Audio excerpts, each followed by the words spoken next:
Sisters, welcome, my lovely brothers and sisters. Today, the fourth part of social engineering and covert governance, the actual part that I had planned to do for today. Um, the subtopic is the dynamics and mechanics of social engineering. So Randi Green is leading us by step, deeper into a deeper understanding of what social engineering and covert governance in actuality is. It's a 20-page reading, so I start fast. Right now, I leave this screen and we go to screen share so that you all can read along with me. All right, section 2, the dynamics and mechanics of social engineering. In this chapter, we look into how social engineering begins by creating a permissive zone, a space where previously unacceptable ideas are gradually normalized. The early stages of systemic transformation often appear chaotic, contradictory, or improvisational, but in reality, they are the setup phase, conditioning society to accept a future trajectory that only becomes clear once the thresholds of democratic checks are weakened. 2.1 The onset, seeding the systemic shift. The onset phase marks the subtle but potent beginning of systemic transformation within a social political structure. It is the phase where the foundational architecture of public consensus begins to shift, not through overt confrontation, but through slow narrative repatterning and institutional recalibration. This is the incubation period of social engineering where change is seeded through repeated micro interventions that over time tilt the trajectory of the entire system. At first glance, this phase may appear as little more than a set of coincidental societal trends or benign cultural evolutions, but beneath the surface, targeted psychological and structural engineering mechanisms are already in motion.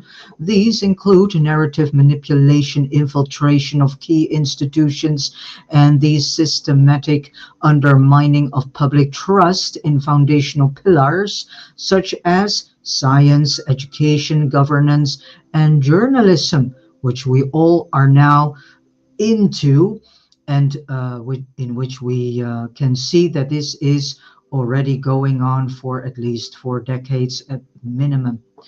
Though fragmented and often invisible to the casual observer, these microshifts accumulate across time to destabilize the center of gravity in a democratic system. Narrative engineering as psychological infrastructure. A critical driver in the onset phase is narrative engineering. Here, language is no longer a neutral medium of communication, but a battleground of interpretation. Cultural and political narratives become strategically weaponized, often via increasingly fragmented and polarized media ecosystems. From the early 1980s, with the repeal of the Fairness Doctrine under the Reagan administration, the United States began to experience a deregulated media landscape that allowed partisan news to flourish. This environment created the conditions for polarizing terms such as so-called fake news or so-called cancel culture and the so-called patriotism to be redefined, co-opted, and deployed in ways that fracture collective perception. Each term operates as a semiotic Trojan horse, seemingly familiar, yet filled with destabilizing charge.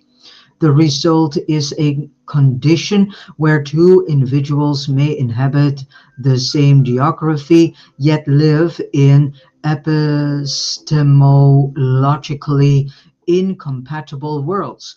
The long term consequence is the establishment of competing realities, each complete with its own heroes, villains, and perceived existential threats. This bifurcation makes consensus governance nearly impossible, leaving the system vulnerable to deeper manipulation. Institutional infiltration and structural realignment. Simultaneously to narrative shifts, the onset phase sees a quieter but equally strategic effort to reorient state and civic institutions. Loyalists, often ideologically aligned rather than democratically representative, are placed in critical roles within courts, electoral commissions, intelligence bodies, school boards, and regulatory agencies. The goal is not immediate takeover but slow repurposing. Legal norms are revised, precedents subtly shifted, and oversight mechanisms hollowed out. A clear example of this can be traced back to the judicial appointment strategies pursued since the Reagan era, culminating in the Federalist Society's growing influence over Supreme Court nominations and lower federal court benches.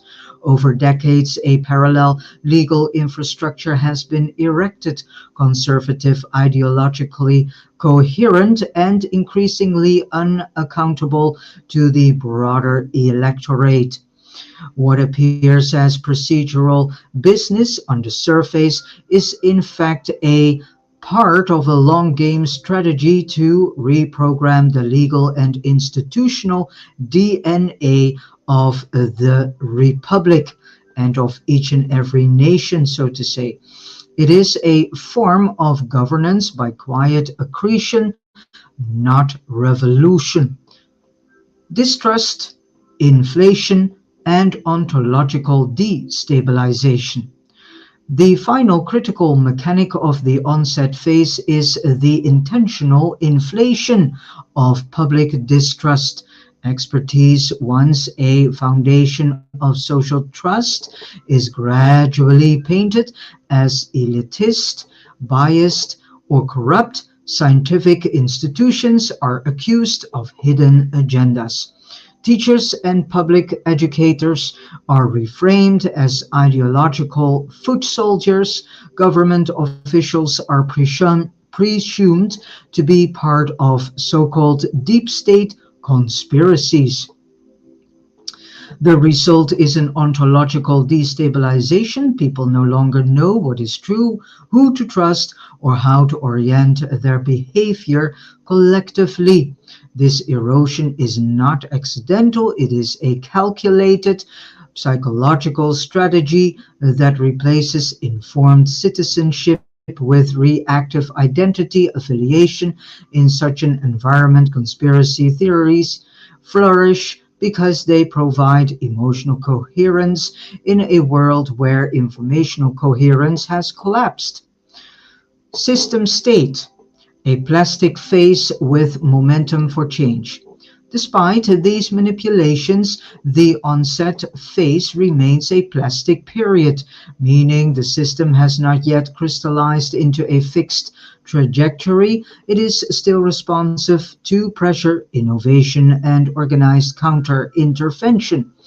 In systems terms, this is the phase of high leverage, where a relatively small input can shift the direction of the system. Interventions at this stage can avert the descent into authoritarianism or institutional decay. However, such interventions must be early, strategic, and often unpopular, as the social mood has not yet recognized the danger. And lovely brothers and sisters, what is stated here is exactly what we are now facing and going through for a too long time.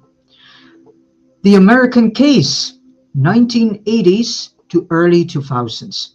In the case of the United States, the onset phase began in earnest during the 1980s with the rise of neoliberal economic reforms, the rollback of social welfare programs, and the financial deregulation of key sectors. These developments were not isolated economic events, but deeply ideological moves that shifted the national consensus toward individualism, market supremacy, and government skepticism.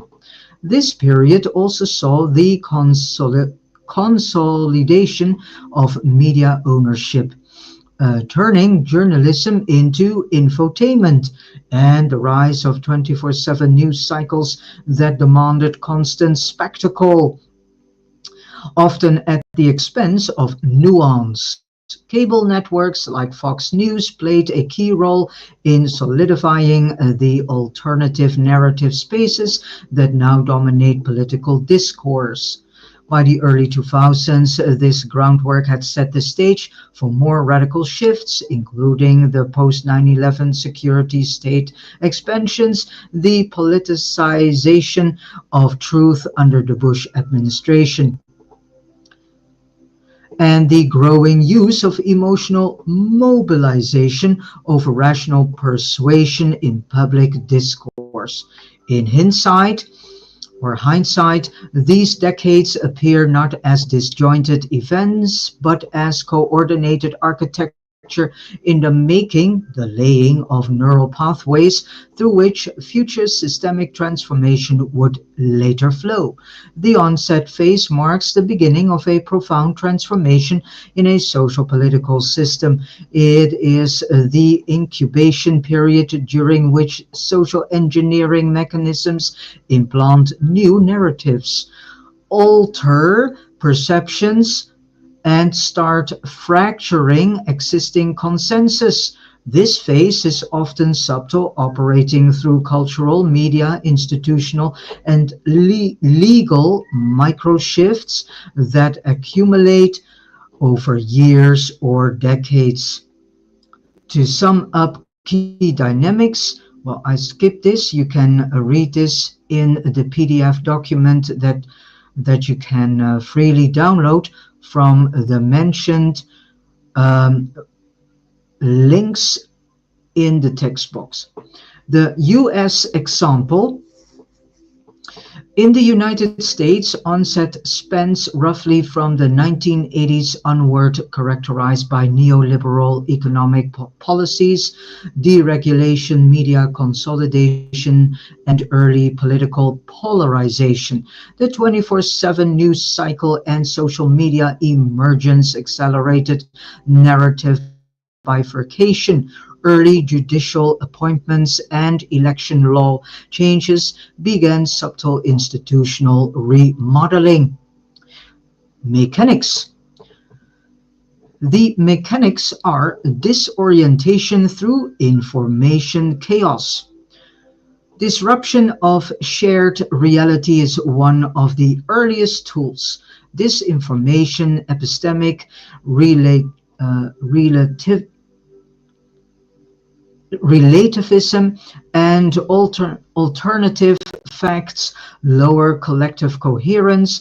The United States saw this during the post 9/11 years, accelerated during the Trump campaign era of 2015 and 16, when deliberate attacks on the media expertise and truth destabilized the public sphere. And two, crisis as a lever. Crises are exploited to justify the erosion of norms. In the United States, COVID-19 became a strategic inflection point where government overreach, conspiracy beliefs, and institutional distrust were coalesced into narratives that undermined federal authority and emboldened state-level defiance. And then mimetic virality, um, of extremism. Early adoption of fringe ideas is seeded through online forums, decentralized media, and cultural icons. What was once confined to the margins, such as QAnon, sovereign citizen ideology, and so on, becomes part of public discourse. The Overton window shifts. And then strategic patience. The architects of systemic change often appear as reactionary or irrational, but in truth, they rely on long-term planning. This is seen in the Federalist Society's decades-long projected to restructure the judiciary. Other historical cases: Germany. The early 1930s represent a classic onset phase where democratic institutions still existed but were rapidly delegitimized through chaos, false flag events, and propaganda. And then we have this done in Chile, or Chile, in the 1970s, a destabilization campaign through CIA and domestic elites undermined Salvador Allende's government through media disinformation and economic disruption, creating the conditions for Pinochet's coup. And then three, in Hungary, under Orban, Fidesz weaponized national crisis, e.g. migration, economic turmoil, to justify emergency powers that began the authoritarian transition, slowly re-engineering public consent. And then 2.2, the solidification phase, entrenchment of power and the lock-in of systemic trajectories. The solidification phase marks the turning point at which the once plastic system begins to harden into a particular trajectory. In this phase, the early engineering of narratives and institutions no longer merely shifts the atmosphere of society. It starts to crystallize into the dominant architecture of power, whereas the onset phase is about flexibility, uncertainty, and competing futures. The solidification phase is about entrenchment, consolidation, and the quiet foreclosure of alternatives. This is the moment when systemic openness begins to close what had been micro shifts in the earlier phase. Ideological appointments, policy adjustments, legal reinterpretations now begin to interact with one another to produce irreversible momentum. The mechanisms of power no longer merely influence, they now actively reproduce themselves, locking the system into a narrowed range of possibilities. This is where we move from ideological influence to a structural determinism. From soft narratives to hard infrastructure, solidification is often mistaken for stability. From the outside, the system can appear intact. Elections still happen, institutions still function, laws are still passed, but the underlying dynamics have shifted. Elections are increasingly shaped not by genuine choices, but by engineered constraints, such as gerrymandering, voter suppression, laws and campaign financing loopholes. Institutions still exist, but their decision making processes are now disproportionately shaped by aligned ideological actors. The media still reports, but within a tightly curated reality frame that amplifies certain voices while rendering others invisible. The United States entered this phase in earnest in the post 9/11 era. The introduction of the Patriot Act, the establishment of the Department of Homeland Security, and the normalization of surveillance architecture marked a deep entrenchment of security state logic within the democratic apparatus. Simultaneously, the influence of the Federalist Society over judicial appointments ensured that the legal architecture of the state became increasingly skewed toward originalist and corporatist interpretations of the Constitution. These developments were not anomalies, they were the institutional expression of a decades long ideological groundwork. During this phase, information warfare becomes more refined and more embedded. It moves beyond narrative fragmentation into algorithmic regulation of perception itself. Social media platforms evolve into microengineering tools that can steer public attention, amplify emotion, and manufacture outrage cycles with surgical precision. The public mind is not just divided, it is programmed, trained to react, not reflect. Reflection is something that many of us do not do.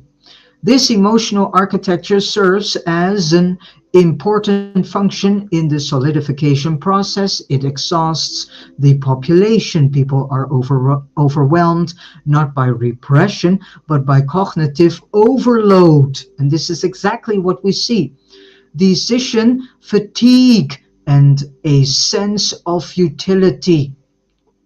This is exactly what we are facing right now, and not now for a too long time.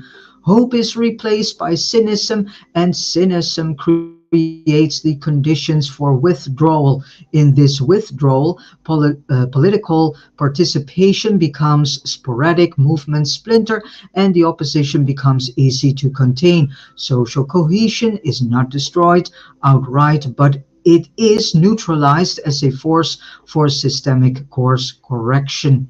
From a systems theory perspective, this is the threshold where path dependencies becomes dominant. The system begins to self-reinforce, feedback loops are closed, early interventions are no longer sufficient because the cost of reversal grows. With each passing year, policies enacted under the guise of efficiency or national security become permanent fixtures. Judges with lifetime appointments shape the legal terrain for generations. Educational standards are rewritten to reflect specific ideological worldviews. At this point, the architecture of the future is already encoded into the present. This phase also marks the moment when external observers, other nations, allies, institutions begin to shift their expectations. What once may have been viewed as an internal political oscillation now appears as a trajectory in motion. Global trust erodes, internal divisions are seen as structural rather than circumstantial. The social contract begins to disintegrate not with a crash, but with a steady institutional drift away from accountability, adaptability, and shared vision. Yet perhaps the most dangerous feature of the solidification phase is its invisibility to those inside the system, because many of the mechanisms of change are bureaucratic, legalistic, or procedural. They do not trigger the same psychological alarms as tanks in the streets or open violence. The erosion of democracy happens within the language of democracy. Liberalism is wrapped in constitutional form. As a result, resistance is often misdirected, late, or easily co-opted. In right-wing governed countries, both within the EU and beyond, this phase often follows a similar pattern. Initial popular mandates are used to rewrite constitutional norms, centralize executive power, and restrict civil society under the guise of national renewal or moral restoration. Hungary under Viktor Orban is a clear European example where judicial restructuring, media takeover, and electoral manipulation were achieved largely through legal processes. Poland's nationalist trajectory followed similar contours. These are not historical anomalies, they are systemic signatures of the solidification phase, repeating across context specific variants. In the United States, the 2010 saw the cementing of these dynamics. The Supreme Court's Citizens United decision allowed unlimited campaign contributions, further entrenching elite financial control over politics. State level gerrymandering reached algorithmic levels of precision. Anti-democratic legislation proliferated under the radar while attention was diverted to media spectacle. By the time of the 2016 election, the solidification phase had already reached a maturity that allowed demagogic populism to function not as a disruption but as an extension of existing systemic logic. At this point, any meaningful reversal would require not just protest or political rotation, but structural redesign, a rethinking of the constitutional architecture, the informational ecosystem, the judicial system, and the economy itself. Yet such redesigns are rendered nearly impossible under the conditions of institutional capture and media control that define this phase. From a governance systems perspective, this is the phase where emergent properties begin to take over. The system's behavior is no longer the sum of its parts.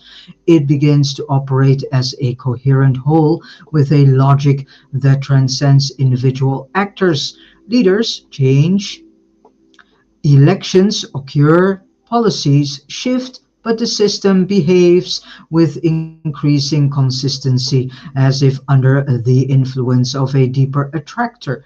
This attractor, in the context of solidification, is generally one of entropy and authoritarian drift. What remains critical for those committed to higher human endeavor is not simply to critique this process, but to develop off system strategies that recognize the closure of intervention windows and operate instead at the edges of system logic. It is within this meta understanding that new forms of societal coherence can be incubated, not through resistance alone, but through the intelligent withdrawal from locked in systems and the cultivation of parallel intelligences. This sets the stage for what comes next, the play out phase, where the system no longer evolves but unfolds predictably along the path that has been set. This is not the end of history, but it is the closure of one version of historical potential. Whether or not a new timeline can be opened will depend not on salvaging the current system, but on understanding precisely how and when it passed the point of no return. Once public disorientation has set in and the narrative has shifted, the machinery of governance can be restructured. This is the phase where laws are rewritten, institutions are captured, and opposition is neutralized without necessarily using overt force. It is when the trajectory becomes locked in.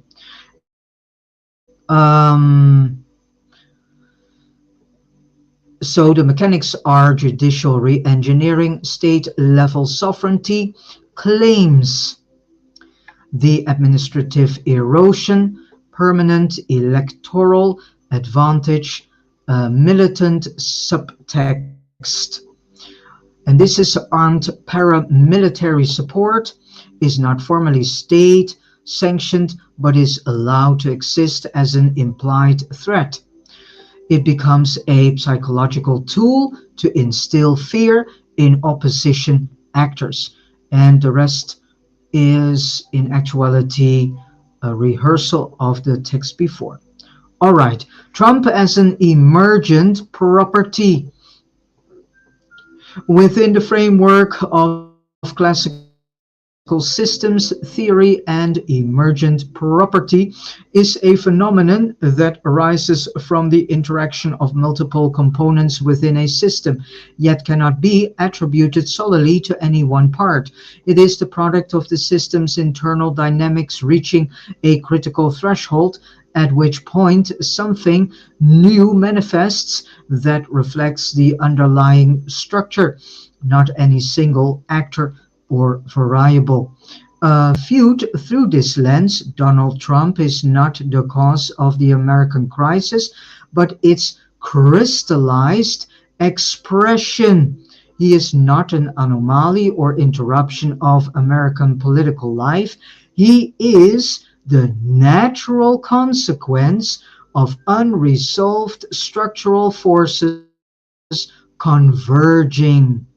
Trump represents the visible surface form of a complex process that has long been underway.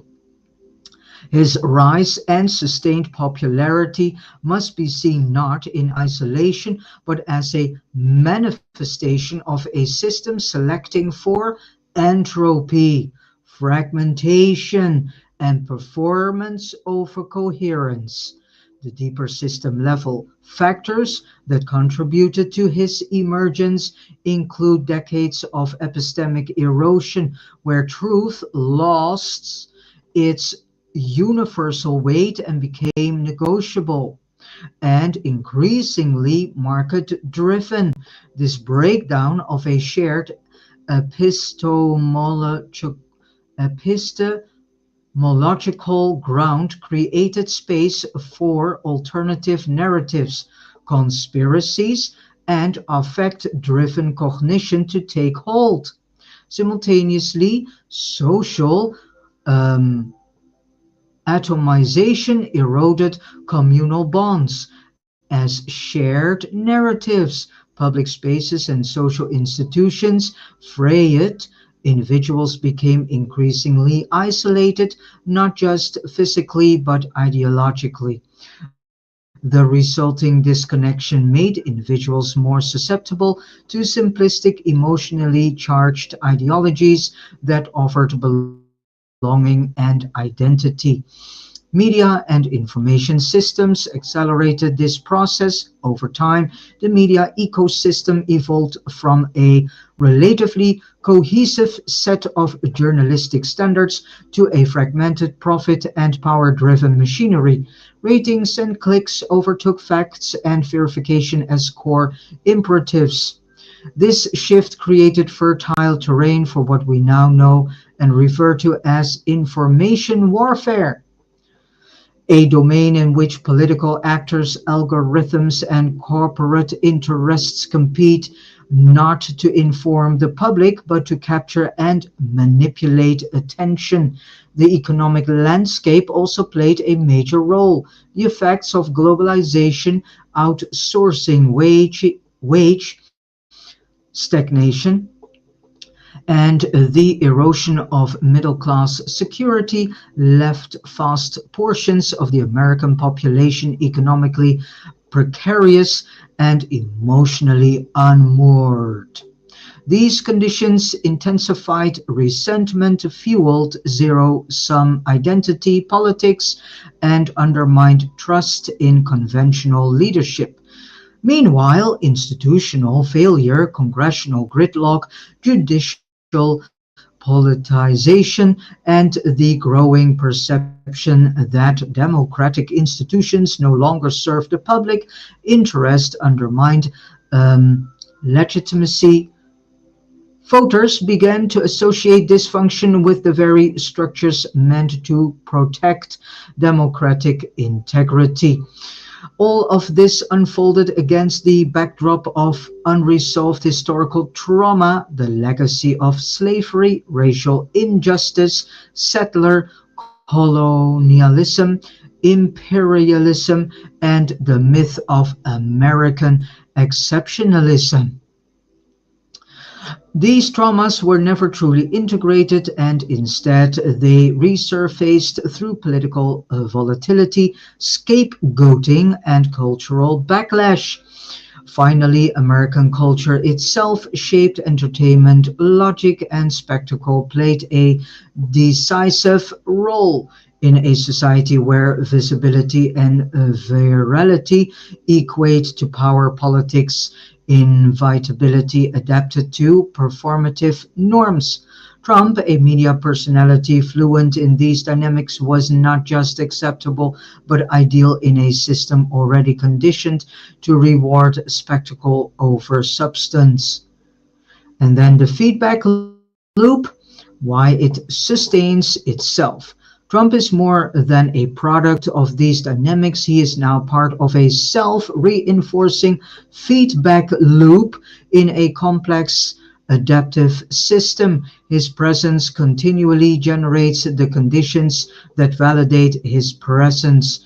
He polarizes the electorate, which increases emotional engagement. Higher engagement feeds media attention, both supportive and oppositional. That attention confers more power, more influence, and more disruption of established norms.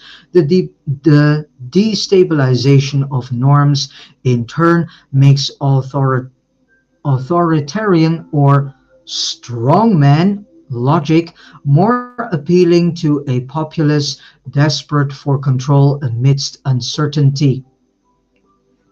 The system, now fragmented and responsive to short term affective spikes, selects him again. Not because of coordinated conspiracy, but because he fulfills the logic of the system as it currently operates. This is why opposition alone fails to dislodge him.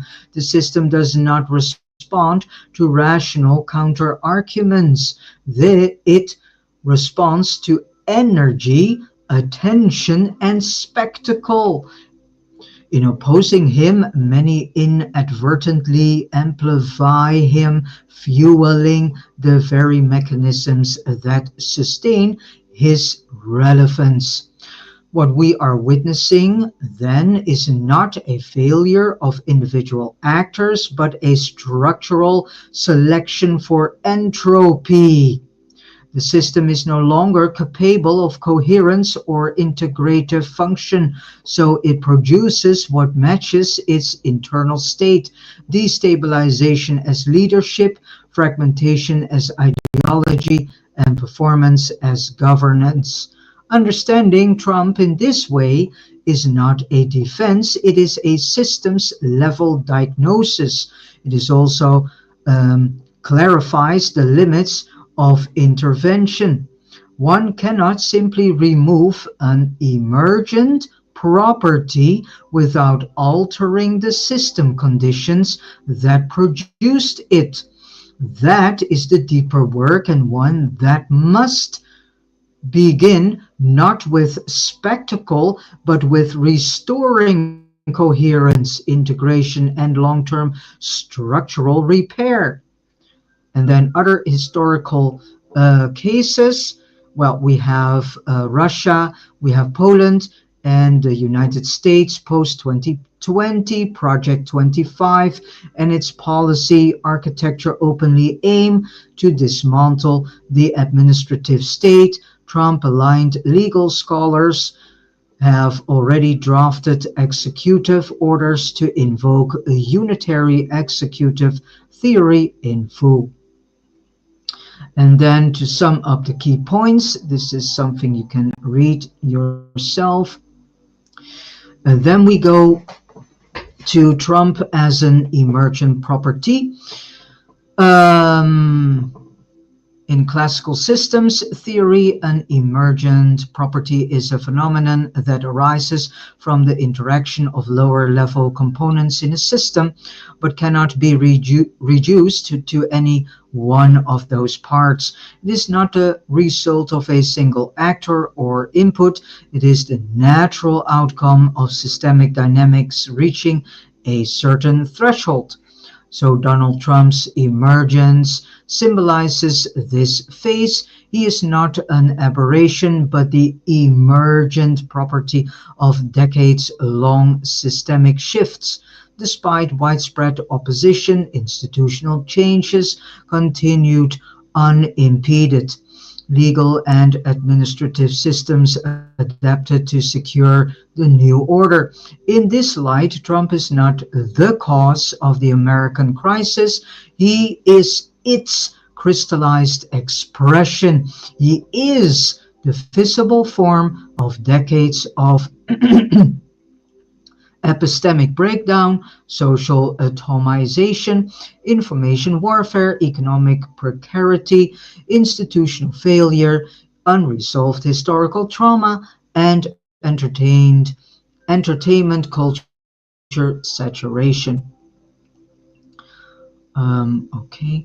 Each of these factors created conditions under which someone like Trump would inevitably surface, not just as a leader, but as a feedback loop amplifier. In complex adaptive systems, it is possible to view him as a self-reinforcing loop. He polarizes.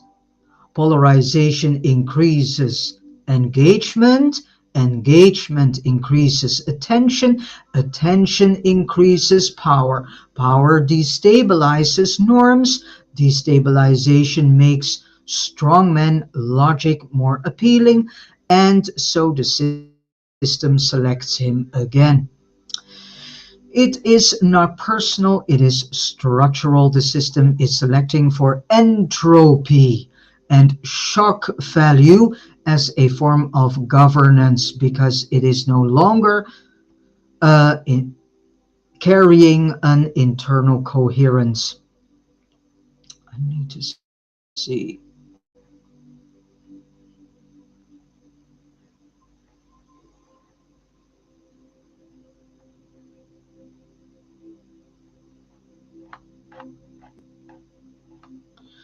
Um,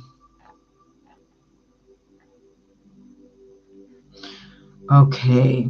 2.3 The play-out phase, locked trajectories and systemic irreversibility. The play-out phase is the terminal stage in the arc of systemic transformation, a phase not of potential but of consequence. If the onset phase represents the emergence of new directional forces, and the solidification phase marks the entrenchment of those forces into self-reinforcing infrastructure, then the play-out phase is where the full consequences of those decisions become manifest, largely beyond the point of meaningful intervention. This is the realm of systemic irreversibility. It is no longer a matter of political opinion or electoral outcome. The structure has settled into a form that behaves predictably according to internal logics. Systemic momentum overtakes agencies. The trajectory is no longer being chosen, it is being carried out. In the case of the United States, this phase has become visible in the 2020s with remarkable clarity. What might appear on the surface as a contested political space, a polarized nation, a competitive two-party system, waves of protest and mobilization is at a deeper level a predictable execution of a closed script. The performance of democracy continues, but the outcomes of key dynamics are already encoded. Systemic irreversibility does not mean stasis. In fact, the playout phase is often characterized by high volatility, social unrest, judicial rulings with sweeping consequences, state level secessionists, language breakdowns in federal coherence, or even bursts of revolutionary rhetoric or rhetoric. I need to see till when this really is, because otherwise I have to. Okay, it goes to page 65.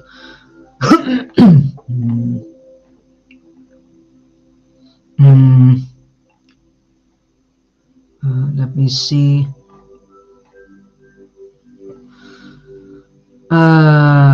Yeah, okay, it goes to 65. All right, time is 48. But these are not signs of rebirth, they are symptoms of breakdown. These systems' inability to adapt within its current form. In systems terms, the structure has passed its critical threshold and entered a degenerative loop where new inputs no longer yield meaningful change but instead accelerate disintegration. This is what makes the playout phase so dangerous, because it retains the form of participatory governance. People continue to invest energy into internal change strategies that can no longer yield transformation. The system invites participation even as it renders that participation functionally irrelevant. Protests become spectacle, elections become referendums on symbolic identity. Policy changes are reversed with each cycle. Cultural narratives fragment further. The illusion of openness becomes the final mechanism of control. So, historically, societies in this phase tend to oscillate between three dominant outcomes. First, authoritarian consolidation, societal fragmentation, or external intervention. Rome's late republic devolved into autocracy under Caesar and then Augustus, not in the absence of public institutions, but through their instrumentalization. The Weimar Republic collapsed into Nazism not because institutions ceased to exist, but because they were no longer able to contain the emergent forces they had inadvertently unleashed. More recently, Venezuela under Chavez and then Maduro followed a similar path. Early democratic mandate institutional hollowing, consolidation of media and courts, followed by irreversible economic and civic decline. So, what distinguishes the US case is the scale and global entanglement of its systemic collapse. The American empire is not merely a domestic structure, it is a part of a planetary system. Its financial instruments, military footprint, media engines, and diplomatic influence shape the operational realities of most other nation states. This means that the play out of its collapse is not national, it is civilizational. We see this not only in the destabilization of the dollar-based global economy, but in the structural weakening of multilateral agreements, the erosion of global trust in American neutrality, and the proliferation of right-wing regimes across allied states that mirror the US trajectory. Countries such as Hungary, Poland, Israel, India, and increasingly segments of the European Union reflect the same template. Early democratic participation gives way to cultural engineering, judicial manipulation, and information control, all under the guise of defending so-called national sovereignty and so-called religious identity. The play-out phase accelerates these tendencies by ensuring that even oppositional forces often become mirror images of the dominant logic. Movements built to resist systemic injustice often inherit the same polarized frameworks, the same tactical myopia, the same digital infrastructure that made the dominant system resilient. This is the final triumph of the engineered reality field, not just to win, but to define the terms on which all contestation must occur. Okay, within this context, key emergent dynamics intensify: judicial finalization, federal fragmentation, militarization of civil life, collapse of epistemic commons. This condition, where no feedback loop can interrupt the descent, is the essence of systemic lock-in, and yet this stage must not be misunderstood as final. While the internal system becomes closed, external intelligence can still observe, diagnose, and act. In evolutionary terms, this is the moment where a species or a civilization either goes extinct within its maladaptive paradigm or gives rise to parallel forms of life that carry the essence of its intelligence into new configurations. This is where the work of the resilience groups enters. It is neither reactive nor reformist because it understands that the system has passed the point of self correction. It does not fight to resuscitate a dying form, but instead prepares the conditions for a new pattern of life. One that does not emerge from protest, but from design. So protesting has no use. One that does not seek legitimacy through institutions, but coherence through alignment with systems level integrity. The playout phase thus becomes not a site of despair, but a signal for strategic detachment. Those who recognize the lock in are not abandoning society, they are refusing to feed energy into closed loops. And this is what we all should do. Instead, they begin to work at the periphery, building cognitive architectures, social technologies, and interrelational fields that are not captured by the failing attractor. In this way, the very irreversibility of the system becomes the opening for a different kind of intelligence to act. This is the perspective necessary now, not to get stuck in critique, not to mourn what is falling, but to see with precision what has become irreversible, and to act from the outside of that closure with clarity, elegance, and responsibility, because the system will continue to play itself out. The institutions will collapse or be rebranded. The political spectacle will continue, the crisis will multiply, but those attuned to the underlying dynamics will know this is not the time to intervene within. This is the time to construct beyond. And that precisely is where the next phase begins, not of systemic decay, but of post systemic emergence. Well, the key sum up points, you can read them yourselves, otherwise, I cannot manage it in the few minutes left. All right, historical cases you can read yourselves. So the key dynamics is rewarding loyalty, administrative rigidity, and cognitive and social fragmentation.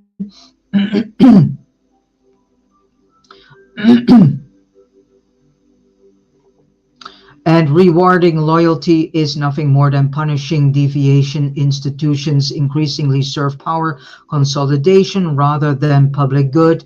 Dissent is marginalized, criminalized, or co-opted. That is what it means. And then we have cognitive and social fragmentation. Society fractures into isolated identity silos with minimal cross-dialogue or collective action. And then the last point, and what is it, mechanics, well, that is all a sum up. You can read all this by yourself and for yourself. And then the last point, 2.4, from the onset to locked in dynamics and the role of the resilience pioneers. Across the first three subsections in section 2, we have examined the mechanics of how social engineering systems take root, solidify, and eventually become locked into irreversible trajectories, using the United States as a primary case study. Though the model applies more broadly, we outlined the stages through which momentum for change is lost and the system begins to auto-reinforce its collapse. 1. The onset, windows of opportunity, and the momentum for change. This chapter explored the critical juncture at which intervention was still possible during this phase, cultural, political, and technological signals indicate potential divergence points, places where alternative futures could have been generated. Social systems are still flexible, feedback loops are still responsive, and public consciousness holds latent plasticity. This is the era of true agency, where redirection could have occurred if adequate coherence and will were present. The early 2000s to mid 2010 represented this window for the United States and other late stage democracies, but the failure to meaningfully intervene due to denial, distraction, or captured governance structures meant that momentum for change began to decay. While emergent crises, ecological, geopolitical, informational, continued accelerating. This imbalance seeded the coming collapse. And then two, the solidification when patterns harden and thresholds are crossed. Once the system passed its tipping points, cascading interdependencies began to lock the trajectory in place. In this chapter, we examined how institutional feedback loops began favoring self preservation over reform, and how public culture was reshaped by algorithmic governance, trauma cycles, and perception warfare. At this stage, political theater replaced adaptive governance, and fear-based identity consolidation replaced social cohesion. The system did not yet fully collapse, but its capacity for course correction was systematically dismantled. The illusion of choice persisted, yet meaningful transformation was no longer available through internal reform mechanisms. This is where strategic detachment becomes necessary. Understanding that continued engagement with the necessary system only feeds its reinforcing collapse dynamics. All right, and with this said, I have come to the end of reading these 20 pages. The next time we go to part 5, and we start with the play out collapse as self-consuming logic.